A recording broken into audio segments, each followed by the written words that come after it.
our most epic reveals today as we count down 32 days until Moonrise pre-orders open on November 15th. Let's take a look.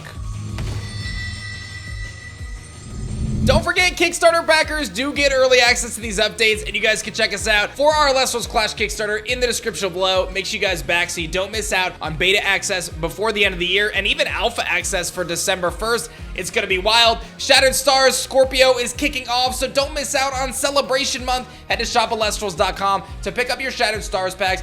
And again, Scorpio is gonna be nuts. We've got new Stained Glass, we've got Constellation Artoxian, we've got Reverse Stellar Jolton, Stellar Arcolith, Full Art Stellar Phosphocell. Oh my god, it's gonna be nuts. One of our craziest months of Shattered Stars. So don't you miss out on it. For just 15 bucks, you get 3 new packs every single month delivered to your door. Shattered Stars Month 9 Scorpio is gonna be epic. All right, let's talk brand new Moonrise reveals. We've got ourselves a brand new Nexus form of Corviskull, and that is Corviskull. Corviskull sports 2 attack with 4 defense, and it is a 1-cost lunar with an incredible effect. Man, this thing is nuts. When this Corviskull receives 1 or more lunar spirit, you can foretell 3 cards and exchange a foretold card with a card in your underworld. The new card becomes foretold. What this means is that you get to look at the top 3 cards of your deck when you cast this thing, and you can say, these 3 cards are solid, but then I'm gonna take one of them and I'm gonna put it in the underworld, and I'm gonna grab a card from my underworld, and I'm gonna put it with the group of the 3 foretelled cards, and then I'm gonna reorder them in any way I want back onto the top of my deck. Absolutely bonkers. This provides so much synergy with a lot of the other lunar cards. It's a really unique foretell card,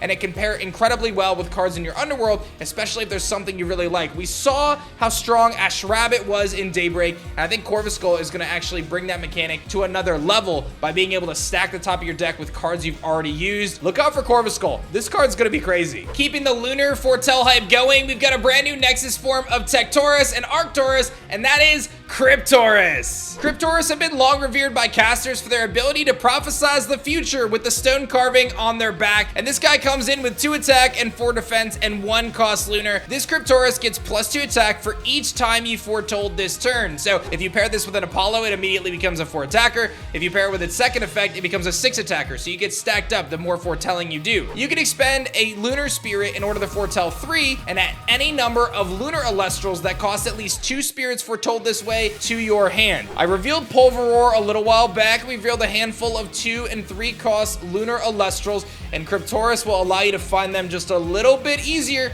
while also being a decent attacker with its effect, putting it at a 4/4. So you're gonna foretell those 3 cards. If you find a Pulveror, or if you find a Phasmacore, or maybe you find a Posthumous, you can simply add them to your hand and then put the other cards back however you want. Cryptaurus looks to be absolutely incredible for the foretell mechanic and for lunar Elestrals when Moonrise drops. I really felt like I cooked in Moonrise. I'm not gonna lie. I'm really proud of a lot of these effects, and the next 2 Elestrals that I'm gonna showcase are 2 of my favorite effects that I've ever written. Up first, Windjinn. Windjinn is a 3 attacker with 1 defense, a 1-cost wind Elestral, another wind receiver. When this Windjinn receives 1 or more wind spirit, you can name a card, then foretell 3. If 1 or more cards with that name are foretold this way, you may add 1 to your hand and special ascend this Windjinn to Tornadjinn from your hand or deck. This does work with titled cards, so if you were to somehow run this in a lunar phase deck and declare lunar phase, well, chances are you're gonna land a lunar phase, and you're gonna be able to special ascend Windjinn into Tornadjinn, which could put on some serious pressure right away. This also combos really well as more cards get introduced with more title variants and so on and so forth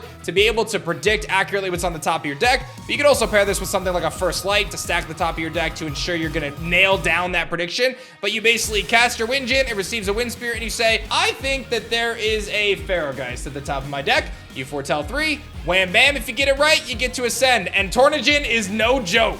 Tornadjinn hits the field as a 2-cost Elestral with 8 attack and 2 defense, and it is a wind and solar Elestral with a super cool effect. You can expend a wind or a solar spirit, it's either or, in order to search your deck for 3 cards with different names. You can grab anything, any 3 cards in your deck, as long as they're different names. So Gorgon's Gaze, Ambrosia, and I don't know, Earthquake? Add 1 at random to your hand and shuffle the rest back into your deck. I love it, man. You got 3 wishes. We'll see which one the genie's gonna grant. I think this card is gonna be super fun, and it's gonna be really easy to get out if your guessing game is pretty solid. Watch out for Tornadjinn. I think this could be a really cool card. Now, I've given you support for this strategy with cards like First Light, but I've got some more support for you as well. Helios is back, but this time he's not on his chariot ride. he has taken a nice Slumber. Helios' Slumber, a brand new counter rune added to Elestrals. This is a 1-cost solar counter rune that says target an Elestral in your underworld and put it to the top of your deck. Oh, baby. Not only are you going to be able to search your deck with First Light to put things to the top of your deck,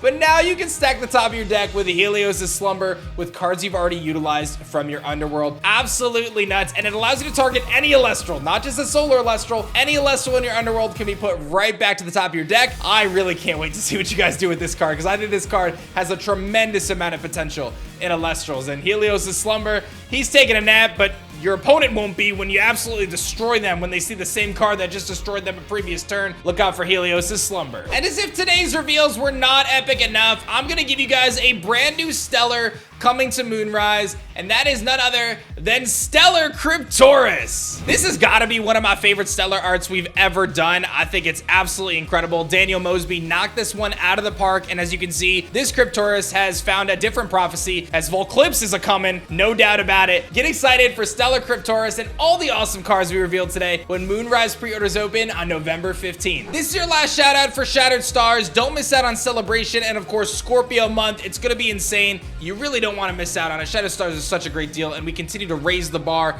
with reverse holo commons now, constellation arts, much more, reverse stellars like Jolts. It's so good, man. It's so good. And please do yourself a favor, back us on Kickstarter, man. Elestrals Clash is coming, and you do not want to miss out. Kickstarter backers get these reveals a day early, and tomorrow's reveal, it's pretty spicy. I'll see y'all then.